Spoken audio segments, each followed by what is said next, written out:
You're now watching two old farts making noises. Joe, do you want to know why some businesses succeed and some businesses fail? Why some businesses grow and some businesses don't? That's what this show is all about. Business, business, business.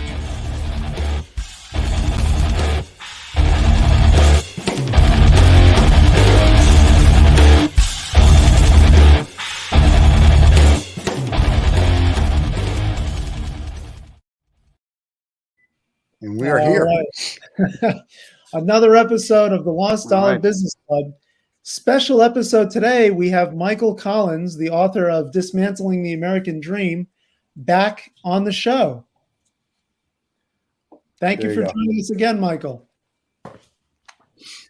This time, can you hear us okay? Yes. Great. So this time, just to summarize, let's start off by summarizing a little bit of our last conversation, which was really talking about how the free markets, as defined by Milton Friedman in the 70s, led to this concept of shareholder returns over all else.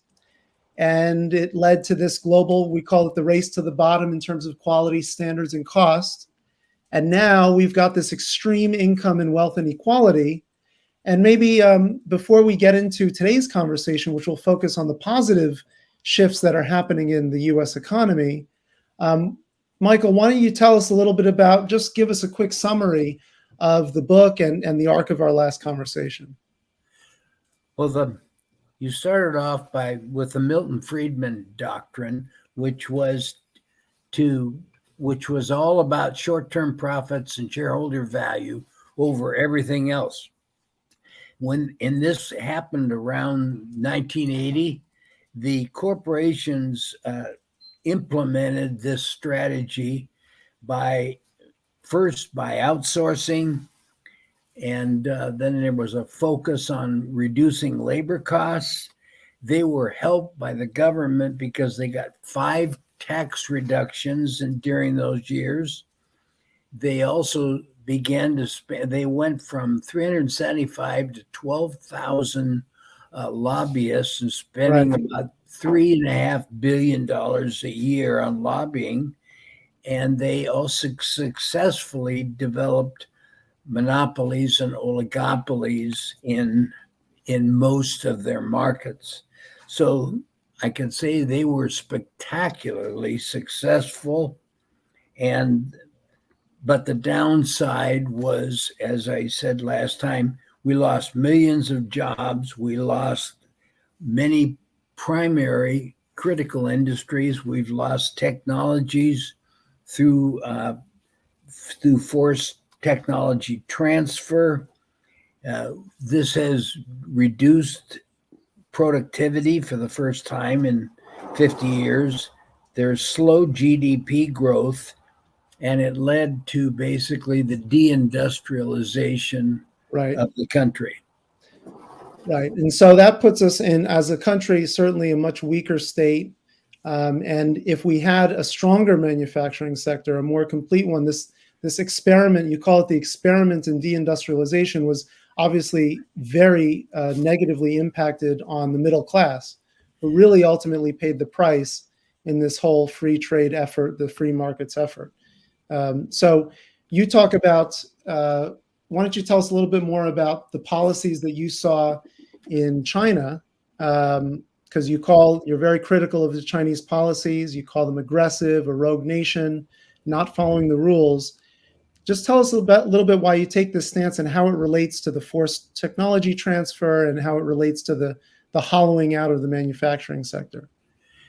Well, first of all, when the government, both Republican and Democrats, decided to give China most favored nation status, they naively thought that they could not only get them to be good trade partners, but they could bring them more towards a democratic or a market-based economy.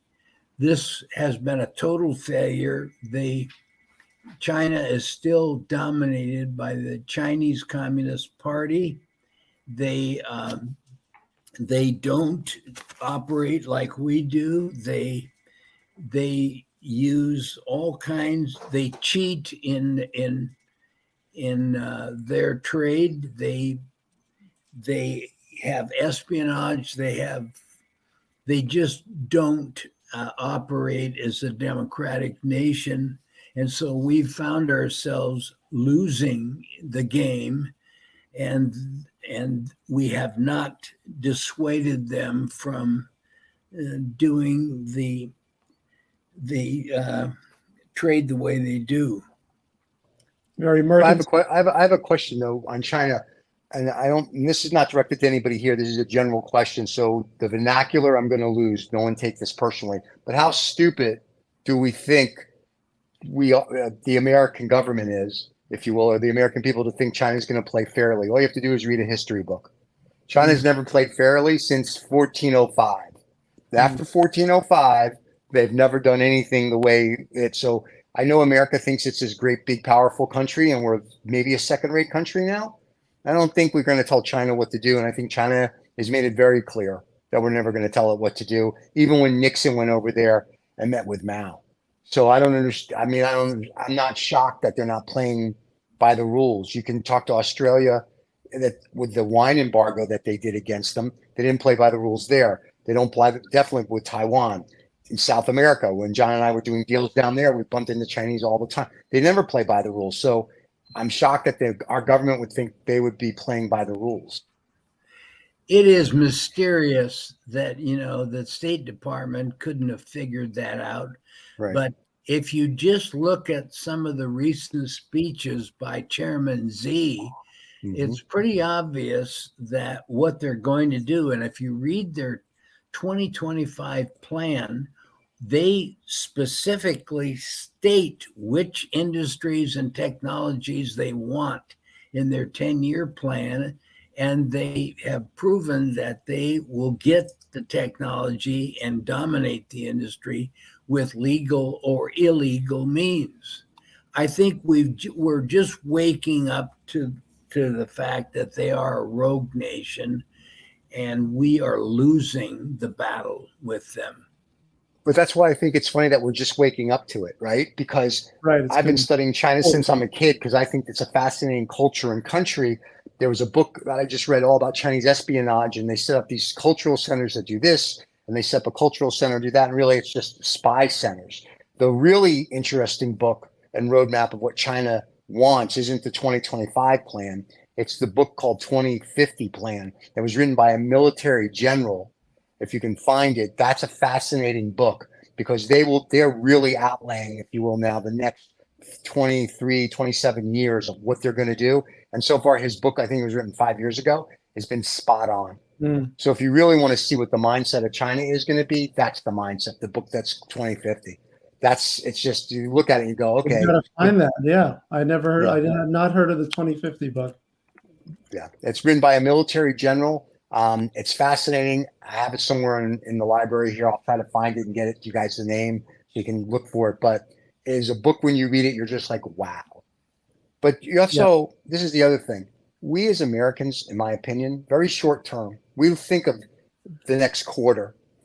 Japan, China, the rest of these, they look in 100 or 1,000-year blocks. So once again, still not surprised that China's not playing by the rule, and that they're going to be they were a superpower, if you will, 600-700 years ago, 1,000 years ago. They want to be a superpower again, and America's not really doing anything to be a superpower anymore. So I think that's scary. We went short term.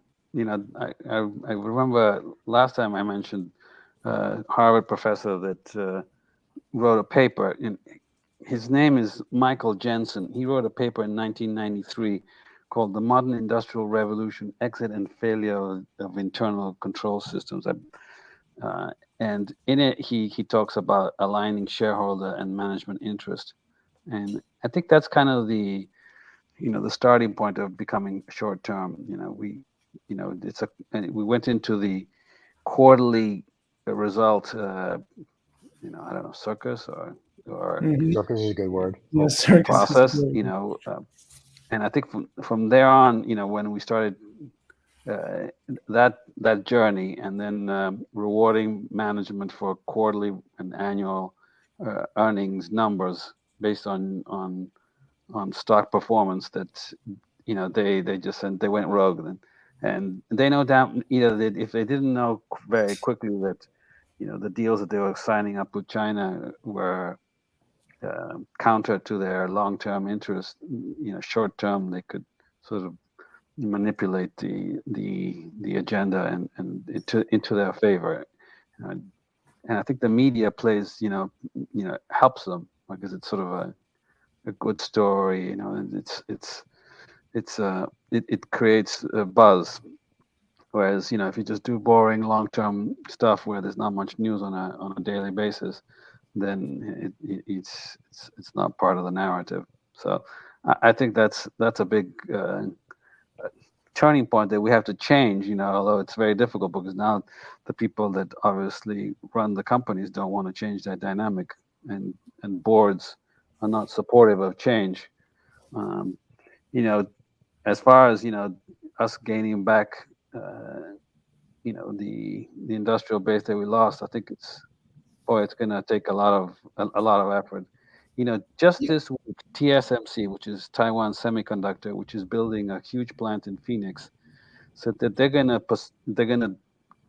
postponing maximum production to 2025 on the new fab, and the reason was because we can't find skilled personnel to install the nano 4 millimeter machines Right. in this plant. So we need actually strong management companies and maybe political leadership to really change that dynamic. It's going to take probably decades, right? Because that's right. I remember to not reverse recently. deindustrialization. Yeah. Yeah, it's South Carolina, right? There used to be the engine of textile manufacturing. A Chinese, this is kind of sad. A Chinese company wanted, because some kind of, I don't know, some political thing. We're going to build a factory. We're going to employ a bunch of people in South Carolina, in North Carolina. They had to bring Chinese people to teach the people in North Carolina how to operate machines, and so I guess the point I'm making is that it's coming back. It's slow, but boy, you need to change on a massive level.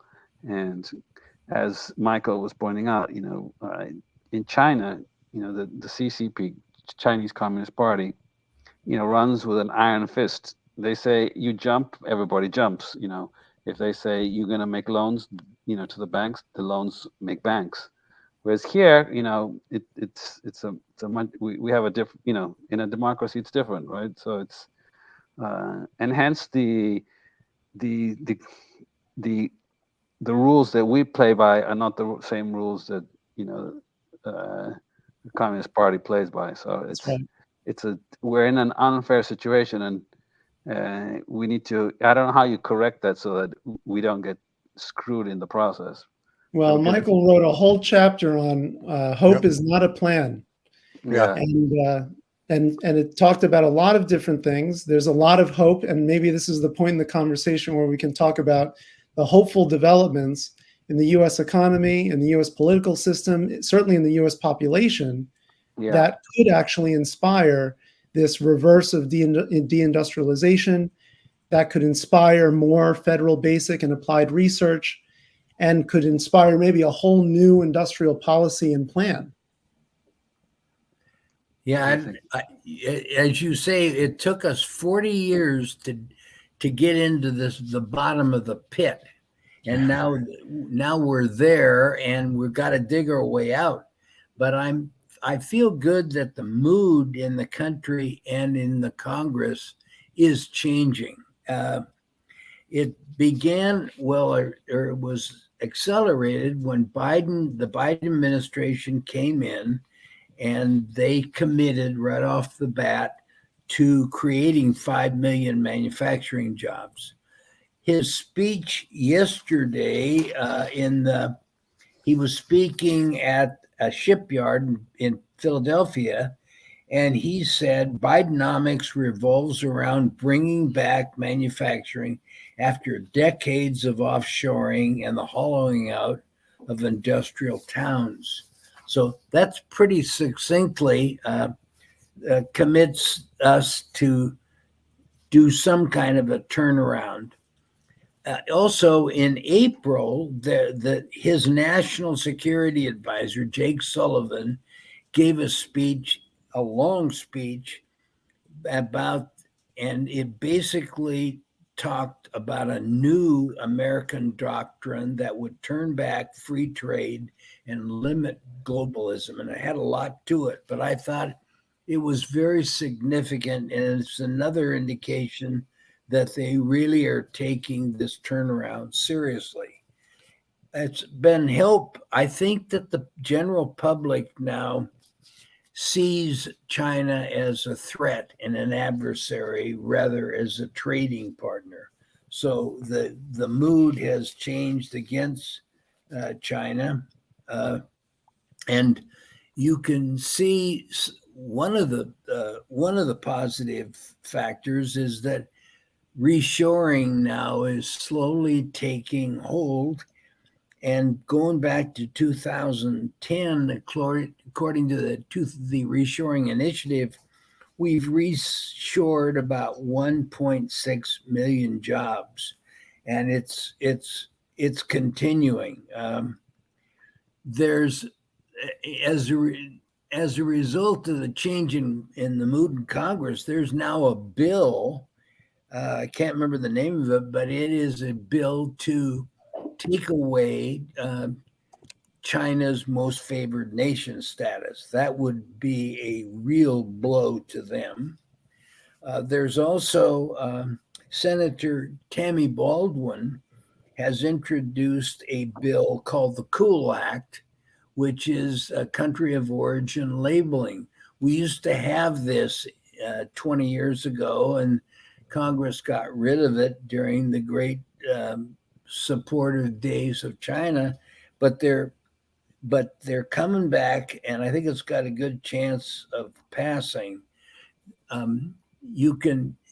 Amazon is, of course, totally against country of origin labeling, and I read recently that about 75% of their online sales every day come from China.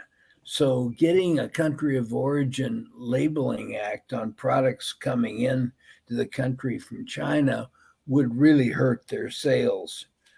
There's also Michael, may I ask you a question? Why will that hurt their sales? People know everything comes from China and they still buy it. Is it because it's going to be more in their face where it says instead of made in the USA or made here, it just says made in China, and people are like, ooh, I don't want to buy that? Is it patriotic, or is it just we're hoping that will help hurt? Well, I think the labeling is going to be more in your face than it is. Okay. They put it in, it might be in little tiny print somewhere, but this is going to be, in your face labeling to show it. Okay. And as to whether it's a real threat or not, well, Amazon and the online retailers see it as they're going all out and spending a lot of money and time trying to stop this. The second bill that also is supportive of that, it's called de minimis. And in 2014, the de minimis bill showed that anything under $200 that came into the country was duty free. In 2015, they changed the bill and raised it to $800.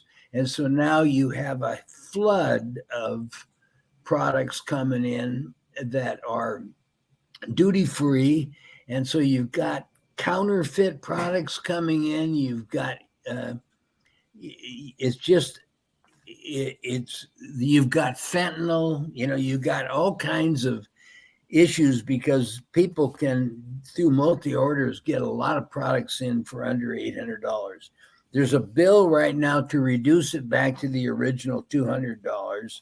And of course, Amazon and the online retailers are all fighting that too. There's also an effort in the Congress, I can't remember which committee, to try to not only keep the Section 301 tariffs, but to expand them into the original Trump 4A and 4B tariffs. What happened was Trump gave in to the Chinese, and in the phase one agreement, he said if you can comply to the phase one agreement, which was buying a lot of agricultural products and so on, that he would forego the 4A, 4B. Well, they didn't do it, and as typical Chinese, they never intended, but they never complied. So the phase one thing didn't work. And so now it's up to the Congress as to whether they want to go back and implement the 4A and 4B. And those categories are about $300 billion worth of Chinese products. That's being debated right now. So I guess globalization seems to be weakening, and even on Wall Street, you can see the changes in people. Larry Fink, who was the chairman of BlackRock Financial, said last year in a letter to the shareholders that supply chain disruption caused by the pandemic and the Russian invasion of Ukraine has put an end to globalization we have experienced over the last 3 decades. Another finance guy named Howard Marks, chairman of Oak Tree Capital, said, the negative aspects of globalization have now caused the pendulum to swing back towards local sourcing. Outsourcing, he said, led to the elimination of millions of jobs and the hollowing out of manufacturing regions and the middle class of our country. So I think that there's evidence that even Wall Street, who makes the most money from the trade deficit and from trade, are changing their minds. Yeah, I think part of the reason that Wall Street's changing its mind is because there's no deals and they're firing everybody right now. And there was an article in the FT or the Economist on Thursday or Wednesday, I forget which one, but it was talking about how they're getting rid of all these people, paying them big severance bonuses, and now they're going to try to consolidate services so they can do a shared services. So I think Wall Street's the oldest profession. Let's full stop, right? So, Jamie Dimon just got back from China, so they were still doing deals. Just because the guys at BlackRock say globalization is dead, I don't really believe that. I think it'll be globalization. It's just going to come in a new wrapper. For Americans don't want to work. And we've proven that. Every other country does. We don't want to work. So until we get a country that wants to work again, this isn't going to be, unfortunately, the 30s, 40s, or 50s where you worked. Everybody wants to sit back and just look pretty all day, which John does very well. But that's not this country anymore. Everybody wants to be a TikTok millionaire. The more you say that, the more that propagates an idea that I don't think is actually true. I think if young people, especially, want to contribute to society, they just need to be shown that actually working toward a substantive goal as opposed to an influencer, which is true. Gen Z wants to be influencers right now through research, but they need to be shown and modeled by people like us. And Michael, who's going to show them? The mommy and daddies don't show them because mommy and daddy gives them an iPad or a phone and says, "Here, go ahead, learn." That doesn't say, but that's not for all. I don't think that's a blanket applicable statement to all. I do. Unfortunately, I see it every day. I don't see where parents are teaching their kids anything. I think at low economic strata, if we reintroduce, that you don't have to go to college, and we introduce apprenticeships like they did, like they have successfully in Germany. That's right. That we could restart the whole process back and give dignity to people instead of just hanging around and getting a handout. And if we change the incentives, that if you receive a handout from the government to help you out, you got to go to work and do something that we can put you to work on something. So I think if we do those things, I think we'll move along towards a goal where people can work. They'll be proud of their work, and they'll earn a decent living. But John, that's years away. That's not happening tomorrow. There are no more but you got to trade start schools. somewhere. You No, start I agree today. with you. We have to When I start. went, right, and I agree. But when I went to school, you could take automotive, you could take it, but they don't have that today. What do they teach them computers, which is No, they're great. actually not. They're not even. They're Yeah. taking out math now too. And Yeah, because God they're forbid you taking should out know what 2 + 2 advanced is. algebra. I know. Yeah. I know. It's a problem. That's what I'm saying. So when we talk about, and I'm glad Michael C, we'll call him because we have two of you, but talks about Biden's adding jobs and Biden's doing ports. I think that's all great. But my whole thing is, where are you going to find these million people? If that's the issue, right? Because no one, when I It's a grew up, slow you were taught process. you worked. Yeah, but we're not, now you have to turn it's like turning the Titanic, right? You got to turn the vessel. And that's Yep. going to take a while. That's like not tomorrow or 10 years. That's a 20, 30, 40-year thing and a mindset. And that starts with parents of the kids today. And Well, we I need don't think more. that's there. I'm surprised there aren't more leaders who are espousing, and political leaders that are espousing what you've been writing about, Michael, because I feel like this would be with this kind of content, this would be a very relatable and understandable concept that Yeah. deindustrialization was bad for America. I think that's pretty obvious. And why are more people running on that? Why are more people talking about that? Well, let me, that you're getting into the training issue, which is a subject for a whole, an encounter. But let me just. This will be a part 3 then. Yeah. We have a part 3 show with you now already. Look at that. There we go. Let me just summarize the problem and say, and the summary is also a question to you guys. It's pretty obvious that America has been, since the Second World War, the freest of the free trade countries, and we opened up all of our markets and eliminated almost all of our tariffs. However, all of our trading partners have gotten rich through mercantilism. All of our trading partners use currency manipulation, tariffs, value-added taxes, and so on. So what they've been doing for the last 60 years is to protect their industries, protect their products, and to always come out with a surplus. And if you look in my book and the table, it shows every one of them has a surplus, and it shows the deficit that we have to have. That's right. So it's hard. That's the way it's been. And so I guess my question is, how do we ever allow this to go on so long, with our open markets, where everybody was taking advantage of us and illegally doing currency manipulation, keeping the dollar value high and so on. But we did it. Now we're at the bottom of the pit, so we've got to try to dig our way. The shareholder, the owners, the financial leaders of our economy are the shareholders and are the ones who are benefiting from the wealth transfer from the middle class to the top even 10%, or top, if you want to go higher, top 1%. But that whole wealth transfer, leaders have benefited from that.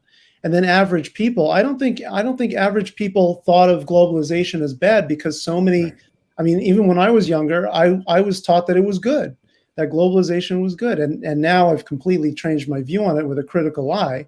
But there are probably lots of people who don't fully understand that this deindustrialization that has happened is very negative. So it's a naivete, and it's also somebody benefited from it, don't you think? I think that is the point. When you look back, the people who have benefited the most are the multinational corporations and their shareholders, who are the 1%. They made money, and they were willing to keep the status quo and not prosecute any of our trading partners or change anything, because they kept making money. I think there was a big study by the ITC, and they reviewed, I think it was 14 free trade agreements in terms of of what they got back. The summary was they were good for white collar workers, bad for blue collar workers. It caused inequality, but the bottom line was the people who made out the best in the last 50 or 60 years of free trade agreements were the 1% and the shareholders. So it was money, and they kept the game going. And only now are we really starting to look at, at how unfair trade is with our 25 trading partners. Well, it's almost like the trading disparity. We expect. Just like I anticipate and expect that people can earn more money than other people. There's a level of equality and there's a level of fairness that's still and reasonableness that still has to be maintained. And we've talked about it before on this show. So when you look at the internal wealth inequality, and then you look at our chart of accounts with trading partners who are ostensibly our allies, who are conducting these manipulations of the market, do you see a shift in that mindset too, and how we're relating to our trading partners? Is there hope for that? I think there is hope, but it's only just beginning now in Congress, in committees. They're starting to look pretty hard at it. But let me say this there's one other group that has been very influential in what's happened in the last 40 years. And that group is the PhD economists.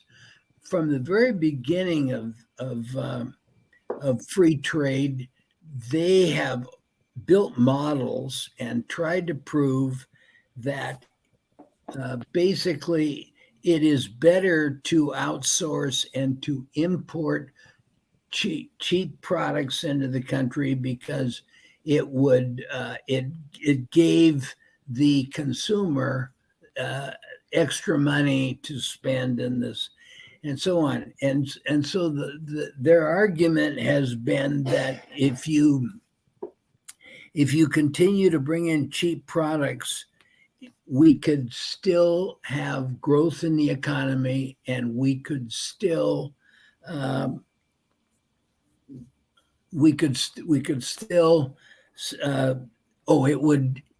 it would maintain living standards. That was the argument. That was proven not to be true now. It has proven not to be true, but they have been extremely influential in doing this and making the case for this. And I would say that today, the vast majority of them still believe this for whatever reason, despite all the numbers. So they have controlled the narrative on this, and they've really helped the multinationals, by coming up with the economic justification. It's proved to not be true. It's amazing to me that still people with PhDs, mostly academic people, still believe in the strong dollar and the importing products and in China, but they've controlled the narrative for 40 some years. And I think it's weakening, but they've been very influential. What do you think? Yeah, I think agree with you. You're right. The thing is, we've been led to believe, I have a BA in economics, but we've been led to believe that, PhDs that in economics, that all they do is they focus on math because they've tried to make it a real science, and it's not a real science. All economic theory has no empirical evidence behind it. It's just like, okay, we think given certain parameters, everything ceteris paribus, things will work this way. And it's just like fantasy land. I know I'm, totally, making a simple argument, but I think it's very close to that. We have all these models, no empirical evidence, and they just like to tweak it, add more, more factors into the econometric models, and they all just, they're useless. I guess the proof of that for me is the Federal Reserve, has something like 335 PhD economists on staff. And since the creation of the Federal Reserve Act in 19, I forget the year, 20s, they were supposed to smooth out the economy and less volatile. It's actually being worse, and they've actually made things even worse than if they had just let them alone and just acted maybe as a lender of last resort in some crisis and pulled away. So yeah, I kind of agree with what you're saying. But I think now, after the pandemic, people have begun to question a lot of pseudo experts. We start Right. looking at what they're actually saying and what is behind their arguments. And you see that now a lot of them are just chatterboxes on TV, and they do interviews and talking heads. Yeah. Mhm. Yeah. Well, Well, I think the pandemic actually opened up everybody's eyes to a lot of things. The imperfect world that we live in, not just the government, not just trade, but everything. So I think this is the end result of it. I think Michael was ahead of the curve with his book, though. So I think that's what's happening. These people are like, well, this isn't what we thought, or this isn't what we thought. But Right. also, we have what, 300 million Americans? So let's say 10% of them understand economics. I mean, really understand it. You have 270 million people that when the talking head on television says yada, yada, yada, they go, okay. And they just believe it. It's the same when they give unemployment numbers. They're wrong. I mean, Right. and you can prove it, but it's like, no, the government's wrong. The government's wrong most of the time. So I go back to the very beginning of the interview when you were like, China and the State Department woke up. They knew. It's just, everyone's trying to look at how they become rich while they're in the government. So when they leave the government, they get their consulting jobs, they become richer. And that's what it is. It's everyone's looking out for themselves. They're not looking out for the greater good. Well, So in short, that's a shift that has to happen. And I will say, being in rural America, which I'm in a town of 700 people, and the nearest town 10 minutes away is 1,200 people, and we're an hour from Albany. We're out there. We're out there. But I will say, the sense of community that's building is good. Just to support John's view, it said if you go back to Economics 101 that you took in college, and David Ricardo, and who is kind of the priest of the economists, they are always talking about comparative advantage. But if you go back and look at what it says, it's basically, if you start having trade deficits, economically, it would change the value of the dollar until the imports and exports balanced again, and you would get out of it. But it hasn't happened, and it hasn't happened because the countries manipulate their currencies and they keep the dollar high. So there you go. It's a fundamental economic principle that they teach, yet it hasn't worked. Yeah. So you've like most things they teach. What's that, Stephen? I say, like most things they teach, doesn't work. Well, so we've touched on a lot of areas that need to change, and some that actually are, like the political scenario, the political situation. I agree with you that I think the general population is shifting their viewpoint on globalization and deindustrialization. You think the education system obviously needs to change. And why don't you talk a little bit about basic research at the federal level? Because I think a lot of people don't understand the importance of basic federal basic research and the funding that went into that in the 60s, which was twice as high as what it is today. Yeah. Yes. I recently, I think I sent you the article I wrote on federal research, but federal research, is basic science, and it's the stuff that led to the atomic bomb, to jet fighters, to the internet, and to a lot of technologies that we use today. But it's been, if you go back and look at my article, since 1962, it's been declining. I'm not sure exactly why, but it's less than half of what it was. the problem with basic science is that a lot of the investigations don't lead automatically to applied, new product development. You have to spend a lot of time, in science, researching lots of things to come up with something that really works. That's But right.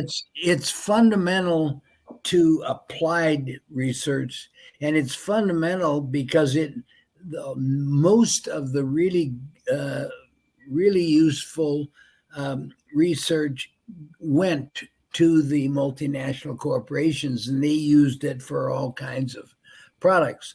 But it's been going down for a long time. It's hard for me to see politically that the multinationals and the government would do something to try to turn that around and revise it again in a day of federal and trade deficits.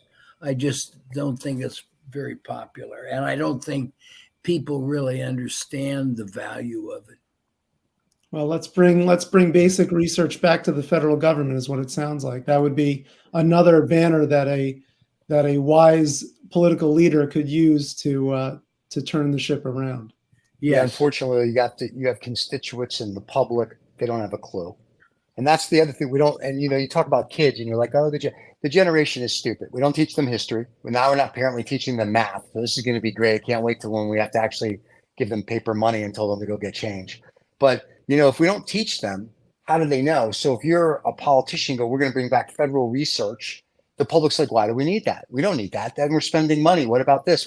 So we really need to go back to teaching kids like we did. And before I was born in the year 2, civics, history, everything, and say, this is the foundation of X. And then when they become young adults, then when someone says, we need to bring back research, or they'll know what it is. If you talk to anybody now under the age of, let's say, 40, they have no clue of anything we're talking about. One, they don't read books, right? Or newspapers. That's they don't, true. they scroll on TikTok and look at girls dancing or whatever, somebody doing the Grimace challenge. So we're not teaching anybody anything. And that's the bigger issue. We really, part of this is also education. We have to bring the education back. That's right. And then from there, to both Michael's points, then I think you can start turning the ship. Or the vessel. I think it's going to be great that Congress is trying to pass things, but it's so minute. And what it's going to really take that, you're going to need more people that actually have a clue. And unfortunately for you, Mr. Collins, I don't think you're on enough shows telling people, here's what's going on. And the talking heads at all the big networks, they just want to talk about making everybody feel good, or they want everybody to yell at each other, which we don't do on this show.